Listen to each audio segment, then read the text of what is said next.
este sábado 14 de septiembre en Tapa Tapa. Continuamos con nuestra lectura del profeta Isaías.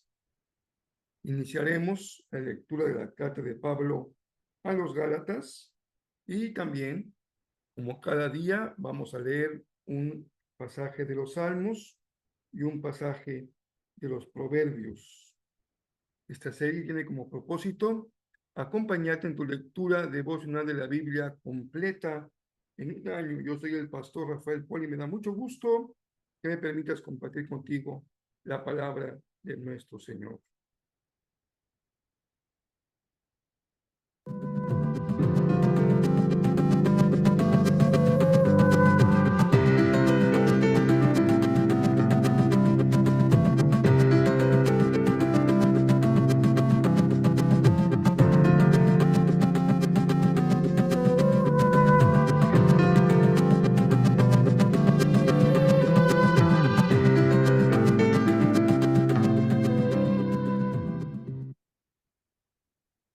En esta ocasión vamos a continuar con el profeta Isaías, capítulo 15, verso 1, hasta el capítulo 18, verso 7.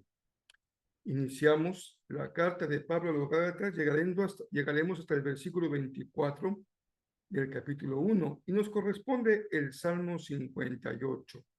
Finalmente, el verso 12 de Proverbios, capítulo 23. Y como cada ocasión en que iniciamos un libro, compartimos un resumen que, como cada ocasión, nos da una visión panorámica de lo que es justamente el libro y nos da también información sobre circunstancias propias de su escritura. Así que espero que lo disfruten, sea de mucha bendición para cada uno de ustedes y vamos entonces a compartir este resumen. La carta de Pablo a los Gálatas fue escrita a varias iglesias en la región de Galacia, donde Pablo había viajado en uno de sus viajes misioneros. Puedes leer la historia en el libro de Hechos. Él escribió esta importante carta con una profunda pasión y frustración. Este es el trasfondo. El cristianismo comenzó como un movimiento judío mesiánico en Jerusalén, pero su mensaje era para toda la humanidad, así que rápidamente se esparció más allá de Israel. Para el tiempo en el que Pablo era misionero, había tantos no judíos como judíos en el movimiento de Jesús, y esto desató un gran debate del que sabemos gracias a Hechos capítulo 15. Históricamente, el pueblo del pacto de Dios estaba enfocado en un grupo étnico, Israel, y ellos se apartaban de los demás debido a las prácticas ordenadas en la Torá, como la circuncisión de los varones, comer kosher y guardar el día de reposo. Y había muchos cristianos judíos que creían que para que todos estos no judíos realmente pudieran ser parte de la familia de Dios, necesitaban obedecer las leyes de la Torá. Algunos de estos cristianos judíos terminaron siendo parte de las iglesias de Galacia.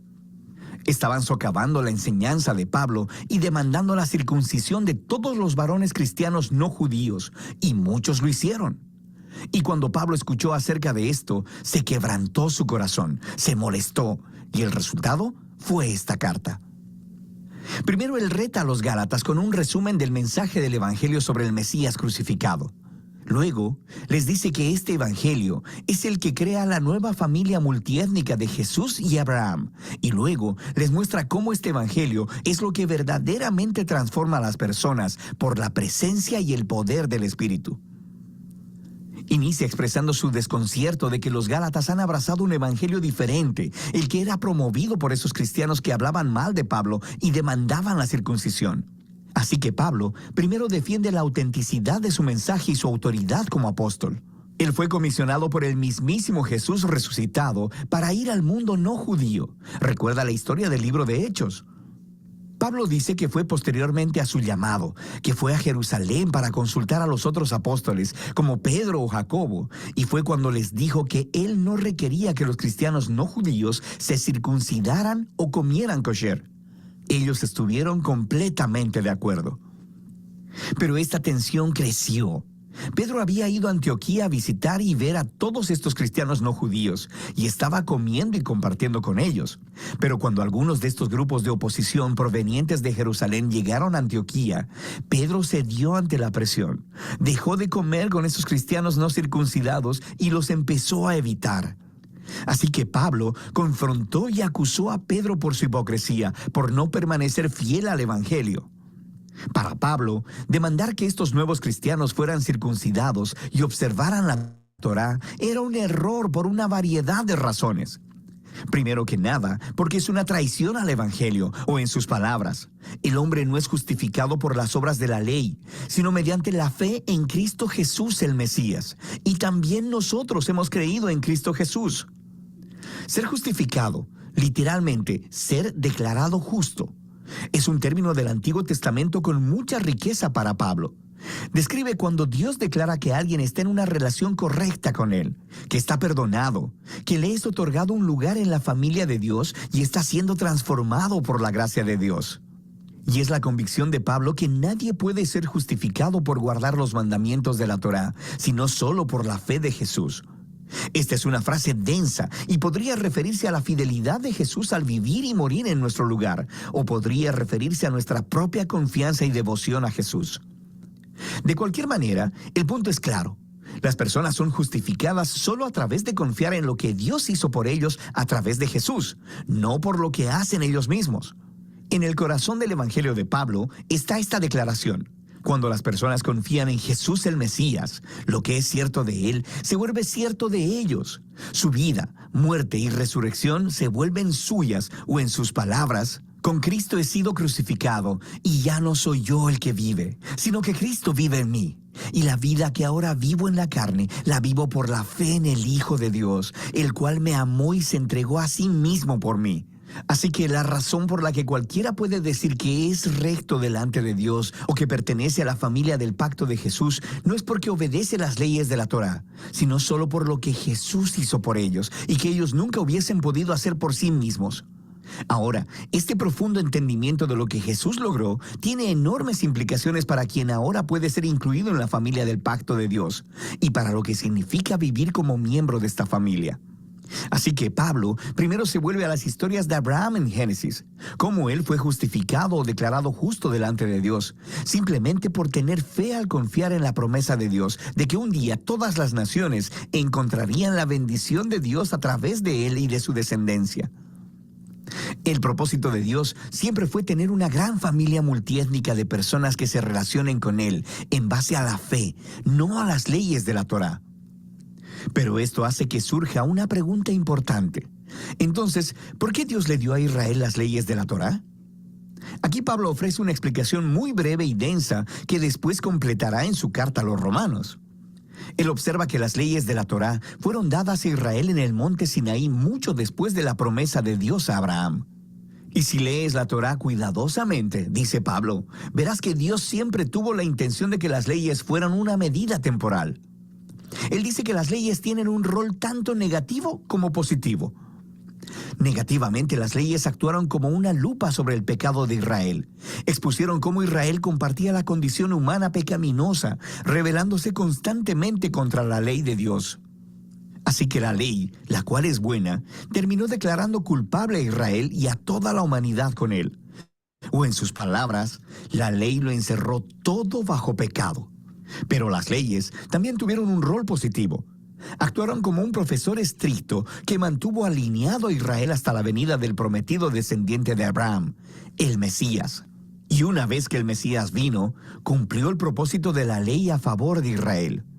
Jesús fue el israelita fiel que verdaderamente amó a Dios y al prójimo, y como rey de Israel, murió para llevar la maldición y la consecuencia del fracaso de Israel sobre sí mismo, y así traer redención. Así que ahora, a través de Jesús, el descendiente de Abraham, la bendición de Dios puede llegar a todas las personas, sin importar su etnia, estatus social o género.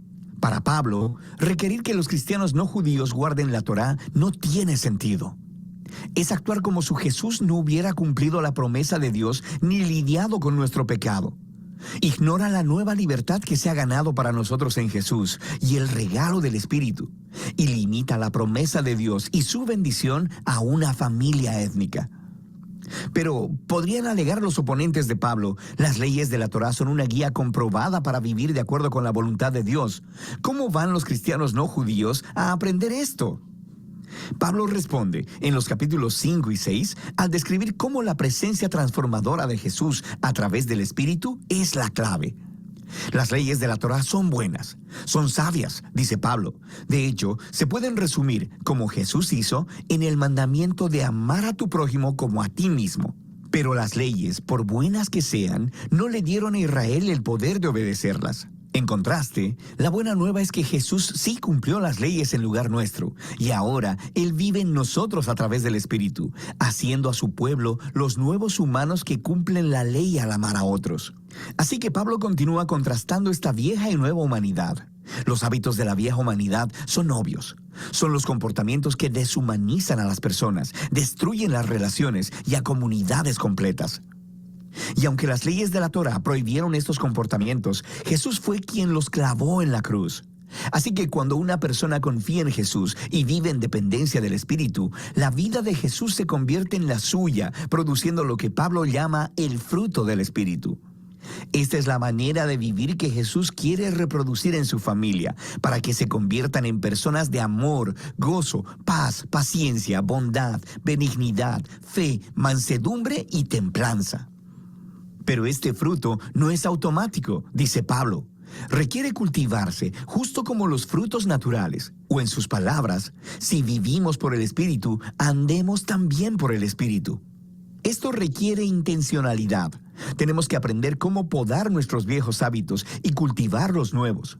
Y mientras lo hacemos, nos encontramos a nosotros mismos siendo llevados por el Espíritu conforme Jesús moldea nuestras mentes y corazones y nos transforma en personas que aman a Dios y a los demás. Y de esta manera, la gente de Jesús cumple lo que Pablo llama la ley de Cristo. Y al final, Pablo concluye, este requerimiento para que los cristianos guarden la Torá o sean circuncidados es errar al blanco. Lo que realmente importa es la nueva creación de Dios, esta nueva familia multiétnica del Mesías, personas llenas de fe en Jesús, que están aprendiendo a amar a Dios y a otros en el poder del Espíritu. Y de eso se trata la carta a los Gálatas.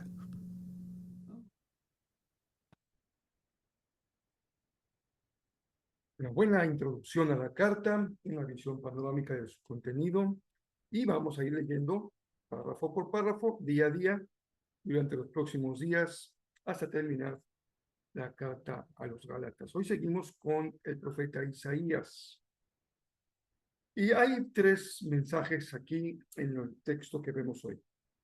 Un mensaje a los moabitas, a Moab, ese pueblo tan presente siempre en la historia de Israel, porque compartían territorio y fueron muchos años adversarios, enemigos. Un mensaje a la ciudad de Damasco en particular, mensajes intercalados a Israel de esperanza y también de juicio, y un mensaje también final para Etiopía. Y podemos continuar con esta lectura que tiene, por una parte, mensajes de juicio, de destrucción y mensajes de esperanza y también de castigo para el pueblo de Israel. Recordemos que siempre la lectura la hacemos dentro de la comprensión de que Dios ha establecido un pacto con su pueblo. Y este pacto ha significado que Israel es el pueblo de Dios y Dios es el Dios de Israel. Pero también es el soberano del universo, el creador de todo cuanto existe, Señor de la creación. Y Él toma en sus manos todo el mundo creado y obra en la creación de acuerdo a su justicia y a sus propósitos. En algunos pasajes encontramos cómo Dios restaura pueblos, utiliza pueblos también para bendición, y también como Dios castiga pueblos y disciplina pueblos cuando ellos han obrado inadecuadamente, tanto en relación con la voluntad de Dios y en particular con el pueblo de Dios. Es el caso de los moabitas, y habla de una condición de juicio en donde habrá llanto, habrá destrucción, habrá muchos grupos de personas moabitas refugiadas y también habrá alguien que los gobierne a nombre de Israel, sojuzgando al pueblo moabita, con su agricultura destruida, tanto las granjas como los viñedos, y su religión mostrando su ineficacia para poderlos levantar de esa condición de castigo en el que el Señor los va a someter. Viene también el oráculo a Damasco, en donde se profetiza la destrucción de la ciudad y también la destrucción de Israel como consecuencia de su pecado y de su idolatría, específicamente como el pecado más ofensivo para el Señor. Pero esta disciplina tendrá un buen fin, por lo menos temporal, provisorio, que es que el pueblo regrese su rostro al Señor, su rostro al Dios creador, y deje de rendirle culto a los dioses paganos. El mensaje de Etiopía también es muy fuerte. Su poderoso ejército, dice el profeta, que es descrito de muchas maneras literarias muy intuitivas, muy creativas. Dice, el ejército llevará regalos a Jerusalén, el ejército etíope llevará regalos a Jerusalén como un acto de reconocimiento y de exaltación del Dios de Israel, que es el Señor.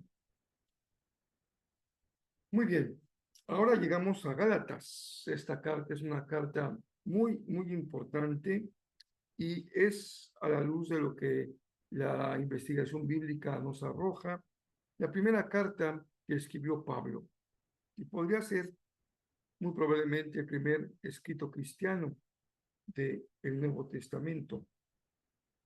Pero es una carta que está atravesada por una condición de preocupación y dolor del apóstol, porque él dice, tan pronto, le dice a los Gálatas, se han apartado de Dios. Pablo ha sido informado que ellos se han alejado del mensaje que recibieron, y Pablo insiste, este mensaje no es creación mía, no es fruto de mi reflexión, nadie me lo enseñó, al contrario, es una revelación directa de Jesucristo, y para eso fui escogido desde que mi madre me concibió, dice Pablo, para que yo anuncie estas buenas noticias, y lo he hecho con ustedes.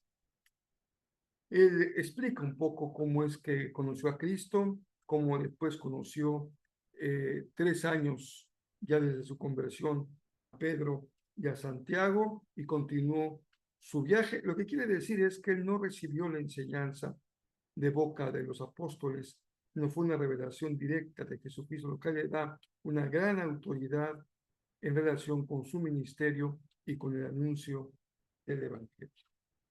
Llegamos al Salmo 58, los versos 1 al 11, y extraigo solamente un verso de este Salmo que dice, entonces por fin todos dirán, es verdad que hay recompensa para los que viven para Dios, es cierto que existe un Dios que juzga con justicia aquí en la tierra.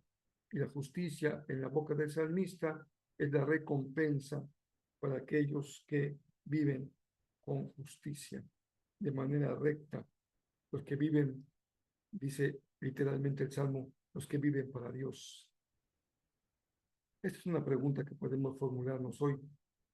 Estamos terminando una semana, ya vislumbrando lo que vendrá la próxima semana, preparando nuestros corazones para adorar al Señor este próximo domingo y preguntarnos si vivimos para Dios. Pregunta seria, ¿no es cierto? Y no amerita una respuesta ni automática ni inmediata, sino una respuesta bien considerada. Porque vivir para Dios implica que toda nuestra vida tiene ese propósito, tanto lo que hacemos como lo que no hacemos. En la profesión en la que estamos ocupados, o algún oficio, o alguna actividad, incluso si ya estamos disfrutando la época de la jubilación, del retiro, vivir para Dios, para que Él sea glorificado en nuestra vida y Él diga, me gusta lo que hace mi hijo, me gusta lo que hace mi hija, porque están viviendo para mí. que así sea, de acuerdo a lo que nos enseña el salmista. Proverbios 23, el verso que hoy nos toca leer, dice: entrégate a la instrucción, presta suma atención a las palabras de conocimiento. Creo que una característica del pueblo de Dios que lo hace incluso en el mundo secular sobresalir es que desde niños somos instruidos en la importancia de la educación.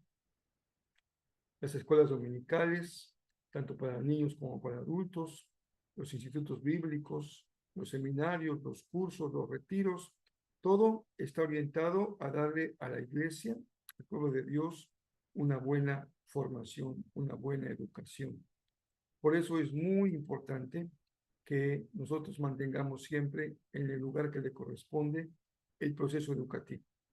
En Jezreel buscamos un proceso educativo que responda al diseño de Dios para nuestra vida. Por eso atendemos la enseñanza bíblica como nuestras clases respecto a nuestras doctrinas en las que creemos, pero también tenemos cursos que están orientados a aspectos distintos de nuestra vida personal, familia. Hemos dado un buen tiempo a la familia, cursos sobre las emociones que estamos dando ahora. En breve tenemos un curso más que tiene que ver con aspectos de nuestra dieta alimenticia, el cuidado de nuestro cuerpo, cosa muy útil e importante, especialmente hoy. Y les dejo ahora esta reflexión, la importancia de educarnos y de quitar de nuestra mente la idea de que ya no hay nada que aprender. Porque desde niños hemos ido a la cuna, hemos ido a parvulitos y de ahí nunca hemos dejado de estar educados y dijimos, bueno, ya, ¿qué más podríamos aprender?